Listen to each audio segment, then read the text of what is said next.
তোকে তো শাস্তি পেতেই হবে। আমার বেঁচে থাকার অধিকার নেই। সব জিনিসের এত দাম থাকলে সাধারণ মানুষেরা কিভাবে কিনে খাবে? এরকম ঘটনা কম বেশি সব এলাকাতেই ঘটে। আজ না সোমবার, হাটের দিন, টাকা পয়সা তুলতে যাবি না নাকি? একদম ঠিক ধরেছে গিন্নি। পাগল টাগল হইয়া গেলি নাকি? আমারে মাফ করে দাও। আসলে আমার ছেলের শরীর খারাপ, তাই একটু মনটা খারাপ। ঠিক আছে, আজ থেকে তোমরা যা চাইবা তাই হইব।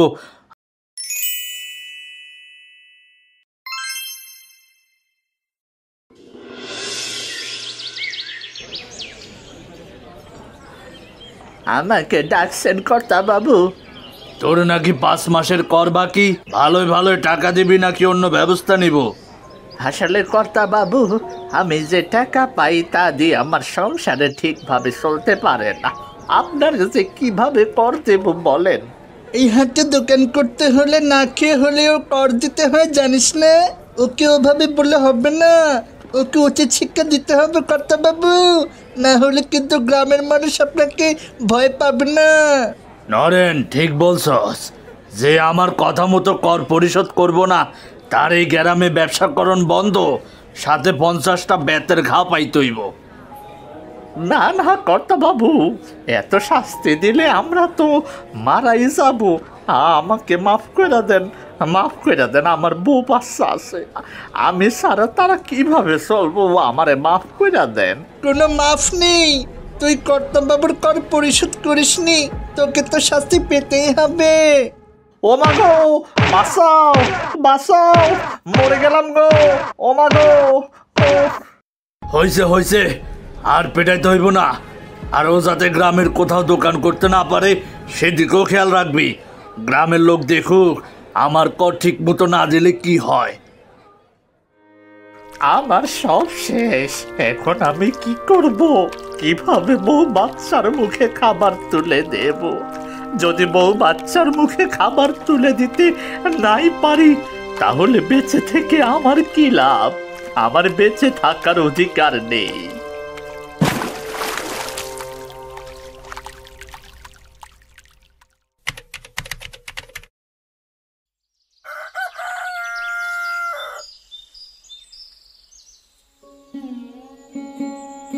আজ 2 দিন ধরে গ্রামে এসেছি, এসে মনটা ভরে গেল।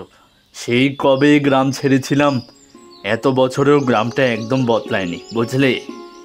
হ্যাঁ, এই গ্রামে এত সুন্দর আর স্নিগ্ধ পরিবেশ খুব কমই দেখা যায়, তাই তো এসেছি এই গ্রামে থাকতে। শুনলাম গ্রামের এক লোক কিছুদিন আগে নাকি পানিতে ডুবে মারা গিয়েছিল, কিন্তু কেউ ভালোভাবে বলল না। এইরকম ঘটনা কম বেশি সব এলাকাতেই ঘটে, এ নিয়ে তো চিন্তা করার কিছু নেই। ওহ, আজ যে হাটের দিন, তুমি কি ভুলে গেলে? আজ হাট বাজার না করলে তো 1 সপ্তাহের মধ্যে কিছু পাওয়াই যাবে না। আর যে সে আমার খেয়ালে নেই। ও হ্যাঁ, আমি তো ভুলেই গিয়েছিলাম, আজ যে সোমবার, আর এই গ্রামে তো সোমবারই হাট বসে। তাহলে আর বলছি কি, বাজারের ব্যাগটা দাও। আর কি কি আনতে হবে বলো, বেলা হয়ে গেলে কিছুই পাওয়া যাবে না। চাল ডাল আনাজপাতি সবকিছুই আনতে হবে, নতুন বাড়িতে তো কিছুই নেই। আজ একেবারে 1 সপ্তাহের বাজার এনো। ঠিক আছে গিন্নি, তুমি গ্রামের আশপাশটা দেখতে থাকো, আমি হাট থেকে আমাদের প্রয়োজনীয় বাজার সদাই নিয়ে আসছি।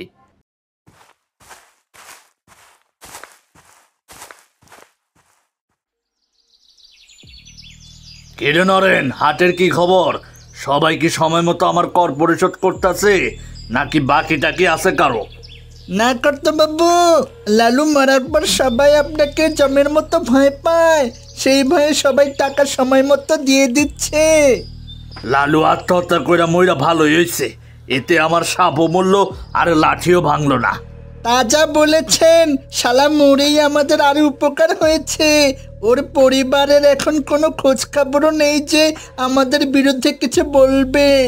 তা ভালোই হয়েছে, আজ না সোমবার, হাটের দিন, টাকা পয়সা তুলতে যাবি না নাকি? ওরে বাবা, ভাবছি আজ আরো বেশি টাকা তুলবো, কর্তা বাবুকে হিসেব দিয়ে বাকিটা নিজের কাছে রেখে দেব। কিরে, মনে মনে কি ভাবতাছস? বলি আজ যে সোমবার, সে খেয়াল কি আছে? হাটে যাবি না নাকি? কই কিছু না তো, কিছু না। হ্যাঁ হ্যাঁ বাবু, এই এক্ষুনি যাব। হাটের কথা মনে থাকবে না আবার। কি গো গিন্নি, কই গেলে? বাজার নিয়ে এসেছি, দেখো। এই গ্রামের হাটে যে সব কিছুর দাম এত বেশি আগে জানতাম না, তাই সব কিছু একটু কম কম করে নিয়ে এসেছি। গ্রামে তো দেখলাম কোনো কিছুর অভাব নেই, মাঠ ভরা ফসল, নদীতে প্রচুর মাছ, তাও তো সব কিছুর এত দাম, কি ব্যাপার বলো তো? আমি দোকানীদের জিজ্ঞাসা করেছিলাম কেন এত দাম সব কিছুর বেশি, কিন্তু কেউ কোনো মুখ খুলতে চাইলো না।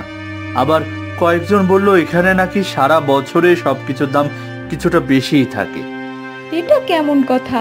সারা বছর সবকিছুর দাম বেশি থাকলে আমরা চলবো কিভাবে? আর গ্রামের মানুষ এত দাম দিয়ে বাজার করে কিভাবে সংসার চালায়? তা আমিও ভাবছি কেন যে এত দাম তা খুঁজে বের করতেই হবে। সব জিনিসের এত দাম থাকলে সাধারণ মানুষেরা কিভাবে কিনে খাবে?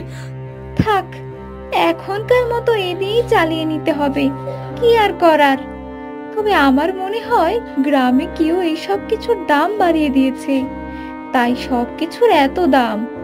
একদম ঠিক ধরেছে গিন্নি, আমাদের গ্রামের কর্তাবাবুর কথা মতোই তো সবকিছু চলে। তিনি কি সবকিছুর দাম বাড়িয়ে দিয়েছে নাকি, বিষয়টা দেখতে হবে। কিরে, ভালোই তো বেচা কিনা হচ্ছে নাকি? ব্যবসা তো ভালোই চলছে দেখছি। হ্যাঁ নরেন্দা, উপরওয়ালার দোয়ায় চলছে, কোনো মতে খেয়ে পড়ে বেঁচে আছি আর কি। তা শুধু তুমি খেয়ে পড়ে বেঁচে থাকলে হবে? আমাদের তো বাঁচতে হবে নাকি? মানে তোমার কথাটা বুঝলাম না নরেন্দা। বলে শুধু নিজের পেট চালালে হবে? কর্তাবাবুর কর দিতে হবে না? এত দেরি হয় কেন? টাকা দে, জলদি টাকা দে। আসলে আমি এই সপ্তাহে টাকা দিতে পারবো না, আমার ছেলের খুব শরীর খারাপ, আমাকে এই সপ্তাহে মাফ করো নরেন্দা। কি, তোর এত বড় সাহস? তুই কর্তাবাবুর টাকা দিতে চাচ্ছিস না? মাথা খারাপ টারাপ হয়ে গেছে নাকি? লালের কি হয়েছিল তাকে তুই ভুলে গেছিস? না দাদা বাবু, আমরা কেউ তা ভুলিনি। আমার কিছু একটা হয়ে গেলে আমার পরিবার যে না খেতে পেয়ে মরে যাবে। এই নাও, এই নাও তোমার টাকা। এই হলো লক্ষ্মী ছেলে। শোন, তোর ছেলের শরীর খারাপ নাকি ভালো তাই আমরা বুঝি না, এরপর থেকে আরো বাড়িয়ে টাকা দিতে হবে, বুঝলি? কি হয়েছে তোমার? তুমি কাঁদছো কেন? আমাকে বলো দেখি কিছু করতে পারি কিনা। কই কিছু না তো, আসলে আমার ছেলের শরীর খারাপ, তাই একটু মনটা খারাপ। আমি দূর থেকে সব দেখেছি কি হয়েছে, আমাকে বলো। আর নরেন কিসের টাকা নিয়ে গেল সবার কাছ থেকে? আমাকে বলো, আমরা সবাই মিলে একটা ব্যবস্থা করব। হ্যাঁ, এই সব কিছুই চলে কর্তাবাবুর কথায়। কর্তাবাবু প্রতি হাটে আমাদের সব ব্যবসায়ীদের থেকে কর নেয়, আর যে কর দিতে পারে না তাকে মারতে মারতে গ্রাম থেকে বের করে দেয়। এটা যে অন্যায়, আমাদের উচিত অন্যায়ের বিরুদ্ধে কথা বলা। আর লালুকে কি হয়েছিল লালুর সাথে? আমি যে টাকা পাই তা দিয়ে আমার সংসারে ঠিকভাবে চলতে পারে না। তোকে তো শাস্তি পেতেই হবে। নরেন ঠিক বলছস, যে আমার কথা মতো কর পরিশোধ করব না তার এই গ্রামে ব্যবসাকরণ বন্ধ, সাথে 50টা বেতের ঘা পাইতে হইব। হয়েছে, আর পেটাইতে হইব না। আর ও যাতে গ্রামের কোথাও দোকান করতে না পারে সেদিকেও খেয়াল রাখবি। আমার বেঁচে থাকার অধিকার নেই। এই তো মহা অন্যায়। এভাবে চলতে থাকলে তো এই গ্রাম শেষ হয়ে যাবে। এভাবে চলা যায় না, এর একটা বিহিত করতেই হবে। হ্যাঁ ঠিক বলেছেন বাবু, এভাবে চলতে থাকলে আমরা তো এমনিতেও মরে যাব। কি করা যায় বলুন তো?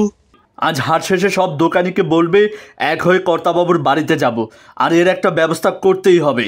তোমরা সবাই মিলে একত্রে প্রতিবাদ করলে কেউ কিচ্ছু বলতে পারবে না। ঠিক আছে বাবু, আমি সব দোকানিকে বলে দেব, এর একটা শেষ দেখেই ছাড়বো এবার। কর্তাবাবু, ও কর্তাবাবু। কি হয়েছে রে নরেন? এভাবে চিল্লাইতাছস কেন? পাগল টাগল হইয়া গেলি নাকি? না বাবু, হাটে দেখিলাম আপনার বিরুদ্ধে ষড়যন্ত্র চলছে। গ্রামের সব দোকানে নাকি আপনার বাড়ি আসবে প্রতিবাদ করতে। কার এত বড় সাহস যে আমার বিরুদ্ধে কথা বলে? গ্রামের সবাই কি বইলা গেছে নাকি আমি এই গ্রামের কর্তা? আমি যা বলুম তাই হইব এই গ্রামে। না না, তা মনে হয় আর হবে না কর্তা বাবু। সবাই একজোট হয়ে গেলে আপনি কিছুই করতে পারবেন না, বরং আপনার গদি থাকে কিনা কে জানে। তাহলে এক কাজ কর, সবাই আসলে বলবি এখন থেকে আর কর দিতে হইব না, কিছুদিন পর থেকে আবার কর নেওয়া শুরু করবো, কি বলিস? না, তার হবে না। এই গ্রামের মানুষের উপর আর কোনো অন্যায় অত্যাচার কিছু চলবে না, চলবে না, চলবে না। কে কে তোমরা? এখানে কি চাও? আমরা সবাই এই গ্রামের মানুষ। আপনি যে আমাদের উপর এভাবে নির্যাতন অত্যাচার চালাচ্ছেন তার হতে দেওয়া যাবে না। আপনাকে আমরা কর্তা মানি না। আমরা আবার আমাদের নতুন কর্তা নির্বাচন করব। আমারে তোমরা মাফ করে দাও। আজ থেকে আর কখনো এই গ্রামে হাটে বাজারে কোথাও কারোর থেকে আমি কর নিব না। সবাই নিজ স্বাধীনভাবে ব্যবসা করতে পারবো। আমারে মাফ করে দাও। না, আপনাকে কোনো মাফ হবে না। আপনি কাউকে মাফ করেন না, আপনাকে এর শাস্তি পেতেই হবে। কি করতে হইব বলো, আমি তাই করবো। আপনাকে এই গ্রামের দরিদ্র মানুষদের বেতন ভাতা দিতে হবে, বাজারের সব দ্রব্যের মূল্য কমাতে হবে, আর সবার সামনে হাত জোড় করে মাফ চাইতে হবে। ঠিক আছে, আজ থেকে তোমরা যা চাইবা তাই হইব। আমি আর কোনোদিনই ভুল করবো না। কর্তাবাবুকে কেমন শাস্তি দিলে ভালো হতো কমেন্টে জানান। ভিডিওটি ভালো লাগলে একটা লাইক দিতে পারেন।